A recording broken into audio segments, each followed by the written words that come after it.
মাননীয় মুখ্যমন্ত্ৰী ডাঙৰীয়া আদৰিছে। আজি গাঁৱৰ ভিতৰলৈ ৰাস্তা গৈছে আৰু ভিতৰলৈ যাব লাগিব আৰু ৰাস্তা ভিতৰলৈ বনাব লাগিব, দলং আৰু কৰিব লাগিব, বাছো হয়। আজি 400 আহিছে, কাইলৈ হয়তো 1000 আহিব লাগিব। এইটো নহয় যে 400 শেষ হ'ল, এতিয়াওতো বহুত জেগাত যাব পৰা নাই। সৰ্বসাধাৰণ মানুহৰ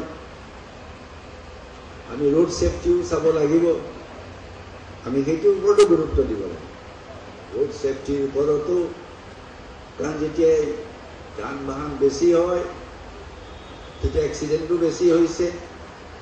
যাতে ড্ৰাইভাৰসকলক আমি ভালকৈ ট্ৰেইনিং দিব পাৰোঁ, য'ত ৰেষ্ট লাগে ৰেষ্ট দিব লাগিব, সেইখিনি সুবিধাও লাগিব।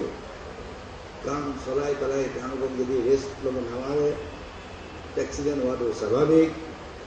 আমি সেইখিনি সুবিধাও সকলো চাব লাগিব, যাতে সকলো আমি ৰাইজক সেৱা কৰাৰ যিখিনি সুবিধা আমি সেইখিনিও দিব লাগিব।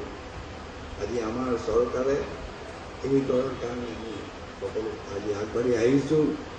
মই মন্ত্ৰী ডাঙৰীয়াকো ধন্যবাদ দিছোঁ আৰু সকলো বিষয়াসকলক, আজি কি কয় ভাস্কৰ ডাঙৰীয়াই হওক, দীপজ্যোতিয়েই হওক, চেতিয়া আলম আৰু কৰ্মচাৰীসকলকো ধন্যবাদ। এইখিনি এটা আমাৰ পৰিয়ালৰ নিচিনাকৈ কাম কৰিছে। কাৰণ কৰ্মচাৰীসকলেও যদি সহায় সহযোগ নকৰে তেতিয়া আমি কোনো কাৰ্য কৃতকাৰ্যতা হ'ব নোৱাৰে। কৰ্মচাৰীসকল কাৰণ সকলোৰে সহযোগত আৰু এই অনুষ্ঠানটো যিমান টনকিয়াল হ'ব আৰু আমি সিমানেই তেওঁলোকৰো লাভ আৰু ৰাইজৰো লাভ, আৰু ৰাইজেও তেওঁলোকক আজি প্ৰশংসা কৰিছে।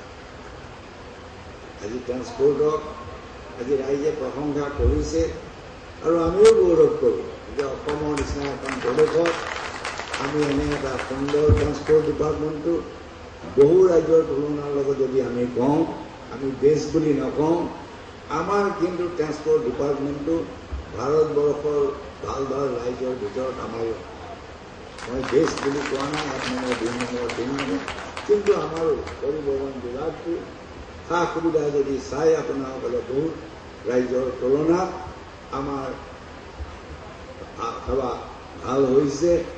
মই সকলোকে আজি ধন্যবাদ দিছোঁ যে আজি এই দিনটো অসমৰ কাৰণে, এই দিনটো অকল পৰিবহণ বিভাগৰ নহয়, সৰ্বসাধাৰণ ৰাইজৰ, আৰু এই বাছবোৰ আমি ৰাইজৰ সেৱাৰ কাৰণে আজি উৎসৰ্গা কৰিছোঁ।